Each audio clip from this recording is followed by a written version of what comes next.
Hey, it's William Christopher Ford. In this episode of 52 Masters, my good friend Guro Burton Richardson. From his JKD Unlimited system, we're going to work some knife defense. That being said, let's get to training. I am 51 years old. I've been a practitioner of Okinawan Shorin-ryu karate since I was 7. There was some who would call me a master. I assure you, I am not. I believe that the true expert is someone who still has a student's heart and a beginner's mind. This year, to celebrate turning 52, I'm setting out to learn from 52 other disciplines, each from its own master. Some things I've tried before, others I'm a first-day beginner like anyone else. 52 weeks, 52 new skills. I'm William Christopher Ford, and this is 52 Masters.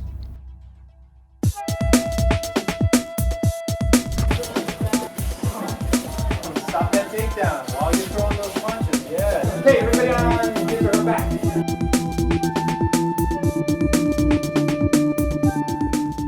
The things we're working on, I'll give you some wide concepts and sometimes show a couple things just for the brain to think about. But I want you to have a few things that you really feel that you've honed, and then you can really take it and practice it so you have the details.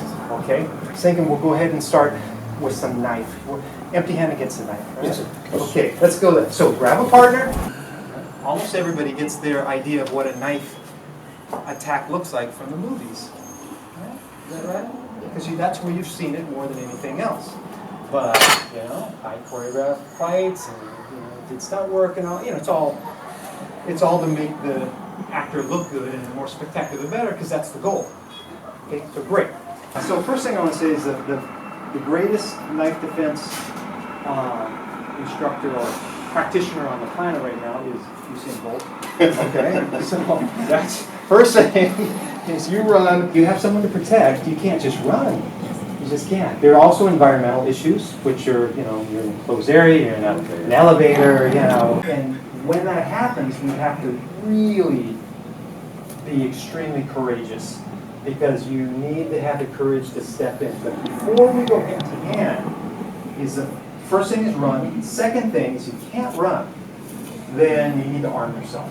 Okay, you want to arm yourself. Probably the best thing to arm yourself with which is a chair. Okay, there are chairs around here. If you don't have a chair, you pick up whatever you can. It's very unstable when it opens and closes. So what we came up with that works very well is just our contribution for whatever you want to do. If you grab the seat of the chair, put your forearm up against the back, and you hold the other part here, much more stable than grabbing like this. Because number one, your arms are at different lengths. The chair is folding, and he's going to be trying to grab this from me. As soon as he gets that, I'm in trouble. So I need to be able to move it quickly, use it as a weapon and a shield. So we found grabbing here with the forearm here keeps the chair locked out. I have my 4 legs that I can use as weapons to hit him with, and I can obviously use it as a shield. And Burton came up with, I had been doing it right-handed because I'm right-handed. This felt more comfortable. Burton says, why don't you think about putting it over on this side, assuming that most people attacking with that knife are going to be right-handed. You also get the added benefit of a side shield here, which we've been doing now.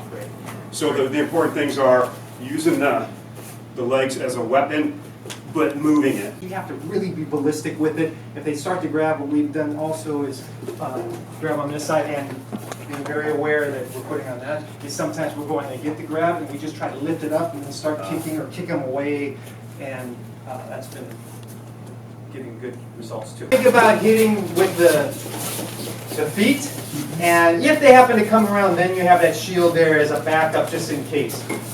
Okay, switch it up. Other person, give it a try. Yes, that's it, exactly. Keep them away. Yes.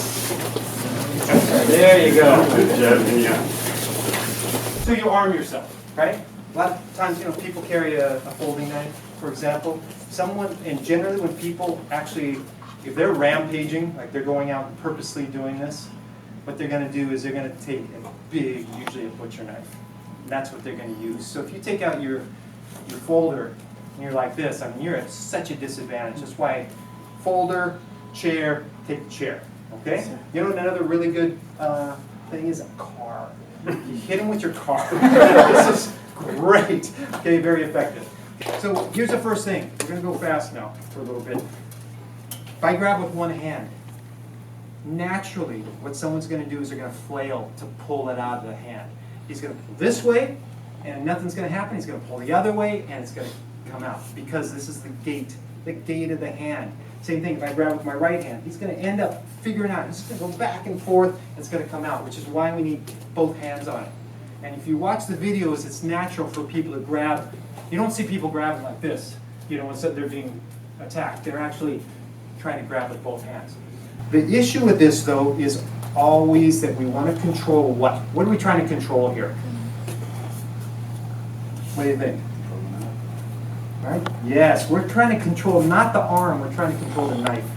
So I have to control the arm in a way that allows me to also make the switch difficult, like very difficult.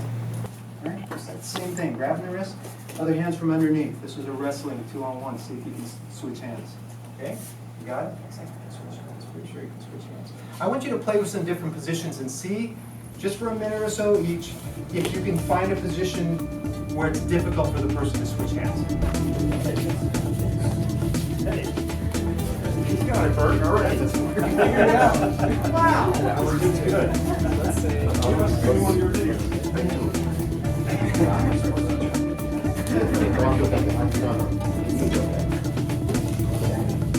Maybe that one cut those long arms, though. That's not good.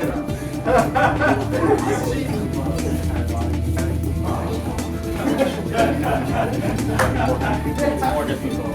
You know that can work, though. You know that's crazy thing. Yeah. This, and I can just do it on the other side. Okay? All right.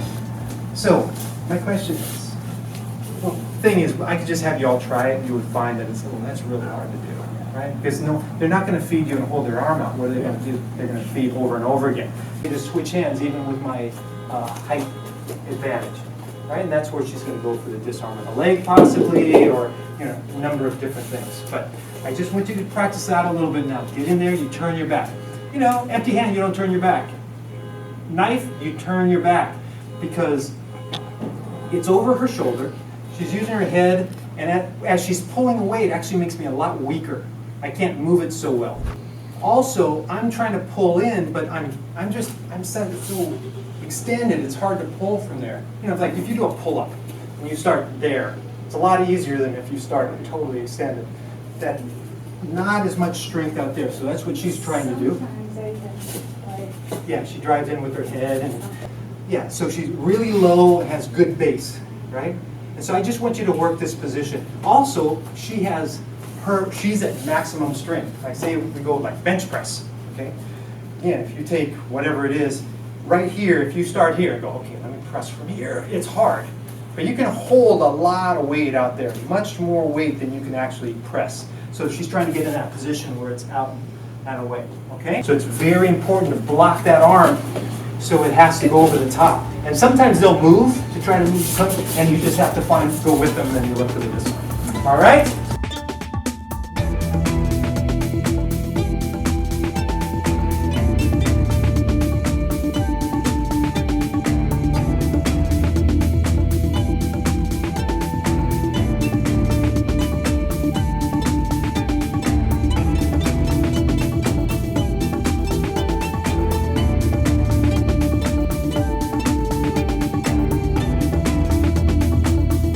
That's going to happen now. She knows. Do that one more time. Yeah, she's like, no, that's not good. So you want to go in and turn the corner, right? Like that. Okay, so you stay with them. Try to keep that shoulder pressure on their chest. So if you feel more, just about that speed. Don't go hard, right? Just get the feel. All right. Talk to that have really fought the real deal. These guys from the old times.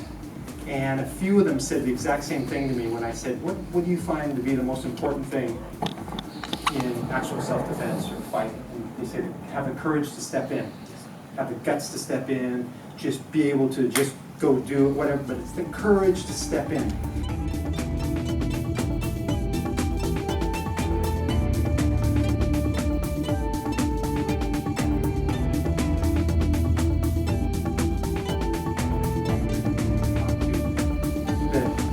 really fought, the real deal. These guys from the old times, and a few of them said the exact same thing to me when I said, what do you find to be the most important thing in actual self-defense or fighting? He said, have the courage to step in, have the guts to step in, just be able to just go do whatever, but it's the courage to step in. Same thing here. If you go halfway, it doesn't quite work, right? There's a point, if you're going to be successful in anything, we just go, I'm going in, right? Then I'm going to flow and figure it out. Okay, so we are in the afterglow of the seminar taught by you, sir. Thank you. Thank you so very much. Once again, we are with Guro Burton Richardson, all the way from Oahu, Hawaii. And he was kind enough to come out and teach a seminar. He'd actually been here a couple years ago, and he said, hey, I'm going to be in town. And I said, great, let's do this seminar. And you know what? We're going to record an episode of 52 Masters while we're at it. So thank you so much again, sir. Thank you. Appreciate Thanks for the great hospitality. If you haven't been to the dojo, it's just, the Kaizen Dojo is just a warm place where learning happens and everybody helps each other. It's beautiful. It really feels like, that's how my school is. Yeah. Everybody's there to help each other get better. Sure. Makes it easy. As it should be. Absolutely. Yeah. But, learning about you, you were a scientist and a baseball player before you became a martial artist, right? That's right. So that's like, how do you make that jump? Tell us about that. Well, what happened was, first of all, I really enjoyed science since I was a kid, and I just had an affinity for it. And as I went on through school, it was clear that I really like that mindset of experimenting, testing things, making hypotheses and seeing how we could create answers and solutions to problems. And won the science award at Carson High School. Got some scholarships and such. So anyway, I went to USC for science. But the idea though was that I was going to go to medical school. That was my plan. My counselor in high school said, well, if you want to go to medical school, then you have to be a biology major. I said, okay, I'll be a biology major. Although I preferred physics, that was my favorite, was physics. Well, it turns out you don't have to. But I went through the whole thing. I also did a honors program in writing and literature at USC. But I loved martial arts. The first time I knew I loved martial arts was when I was watching this TV show when I was a kid. And there's this guy had a mask on, and he was the sidekick in this show called The Green Hornet. It was Bruce Lee. I didn't know it was Bruce Lee until many years later, and I loved that show, and I loved watching him do his thing. So as time went on, I wanted to do martial arts. I was a baseball player, like you said, and my father was insistent that I play baseball and not get into other stuff. Okay. After high school, he said, well, if you want to do the martial arts, go ahead. And it just so happened, Guro Dan Inosanto and Sifu Richard Bustillo had their original Kali Academy about 1.5 miles from my house. Got it. I ended up there, and there you go. So when I was in college, I'm there studying, and I'd be studying my book, and I'd kind of look up, and up on top of the closet, there was it was an Everlast boxing glove box. It was a box that the boxing gloves came in, and I had a bunch of the Tao of Jeet Kune Do and some other Bruce Lee things and martial arts magazines, and I'd be studying, okay, just 15 minutes. I'd get it down, I'd read that. That was what I was really interested in. Sure. But what happened was, I started getting sick when I was in college, and I'd lose weight, I'd just have terrible stomach problems, and then I'd get better and gain some weight back. Then I'd do it again. I kept going.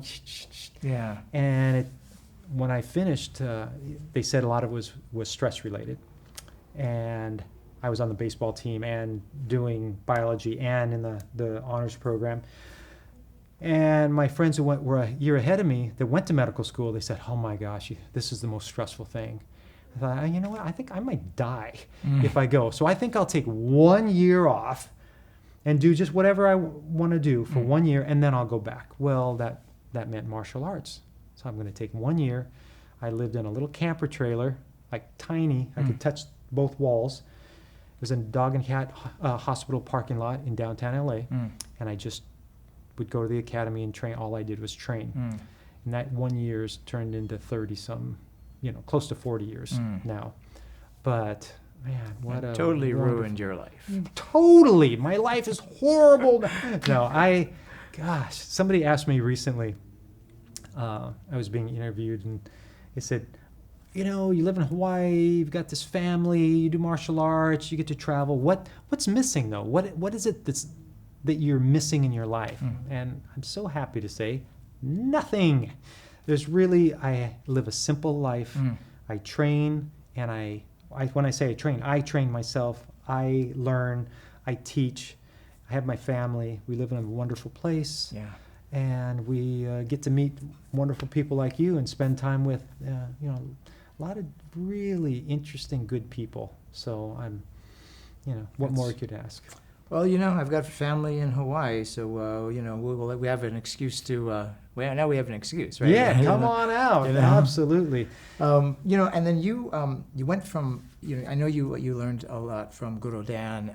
You were also a dog brother for a while, and you were hanging out with Mark Denny and just beating the heck out of each other with the sticks, which it's like that's definitely not for everybody. Definitely, but when you hear about that, it's like. You got to give people respect because you guys were out there just doing it, and you were pressure testing even from back then, and then I know that you studied Silat with Paul and Victor Detroit, right? And also Herman Sawanda. Yes, and of course Guro Dan taught. I learned Silat from him before I even understood that it was really Silat. He'd mentioned it, but I didn't. So. And then. Brazilian Jiu-Jitsu also under Igen Inoue, right? That lineage. And then you recently, when I say recently, I would say, I don't know, over the last 15 years, you started to change it even more, and you came out with something which is called the For the Street series. So you took like BJJ for the street, Silat for the street, Battlefield Kali, things that everything has been pressure tested and over and over again. How did that project come about? So what happened was I started competing in martial arts after I had trained for a long time. And what I found out was, to put it bluntly, I found out even though I was skillful with the stick and all this, that I really couldn't stick fight well. And I couldn't kickbox well, I couldn't grapple, even though I knew a lot of techniques. And when that happened, when it finally dawned on me, like, oh, there's another way to train, I'll tell you the first thing that happened, I started thinking about Guro Dan and all the things he said to me for years and years that went over my head because I didn't understand. He's like, oh, if you want to do just the fighting part, you got to do this or that, or you got to do that.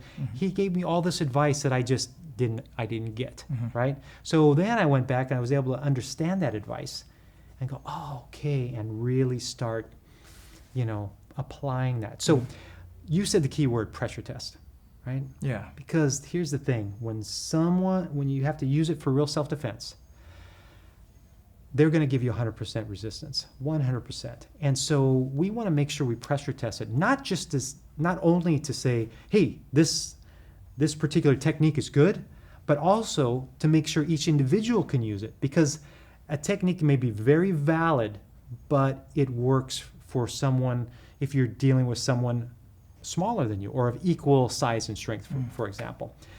When you try to apply it to somebody bigger, it doesn't work at all, or they're too tall. Every individual has to get in there and pressure test safely over time. Now, I have taken it, and several of my friends and a few of my students have taken it to the point of pressure testing where it's really not that safe. You're taking a risk, like the whole dog brother thing, some of the knife, way I'd test the knife, like, I just got to know. So we'd go all out with very little protection, but then you learn a lot like that. But that's not for everybody. I do that so that I can pass it on. Sure. But everybody has to pressure test it themselves. That's really the key. Yeah. So for the street, what it really means is not just that it's, we're going to do eye gouges and grab the throat and hit the groin. It actually means that we have pressure tested it so you can rely on it in a street self-defense situation. All this martial arts, you're like, wait a second, doing science, you're playing baseball, and then interested in martial art. What is that obsession? Which, if somebody says that I have an obsession, I would say absolutely I do, because I can't stop thinking about it. I'm always trying to improve it, and using the scientific approach that I learned is we have a theory. A technique is just a theory. Then you say, let's take it into the lab. I'm going to test this in the lab. And if you are testing a theory, I use a sunscreen analogy. I say, okay, hey, gosh, you know what? I got this new sunscreen. Stuff is amazing. And I tested it. I went down to Waikiki. I put this stuff on. I laid at Waikiki Beach for 12 hours. Nothing. I'm not burned at all. Man, I laid there from 8 p.m. to 8 a.m. And somehow I'm not burned. Well, see, that's not a valid test, is it? Right. Right. So the test has to be valid. A lot of times we do a test, or people will say, oh, this is tested. Somebody, like, say with a stick, hold the hand out there, right? And you go, do all this. Well, that's not a valid test, because the person's not actually resisting like in a real situation. So it's all about, for the street is about valid testing, pressure testing it so you can actually rely on it. And because everybody does the sparring safely, sparring is not fighting. Fighting is trying to injure somebody. Sparring is doing your best not to injure your partner. But everybody does the sparring, so they all do the pressure testing themselves. So that's why you will do things differently than I do. You will have proclivities and certain techniques that you favor that I don't. But as a teacher, I have to be able to teach, or we teach our students a wide variety so they can pick and choose and feel what works for them. But that's really the most important thing, is pressure testing it and having it real. So. It's the first question you asked was, how does this all happen? Well, see, the reason, which is something terrible happens in your life. Something bad happens, right? And then later you go, oh, in a way that worked out well. When I was probably 10 years old, maybe 9, I was walking home from baseball, right?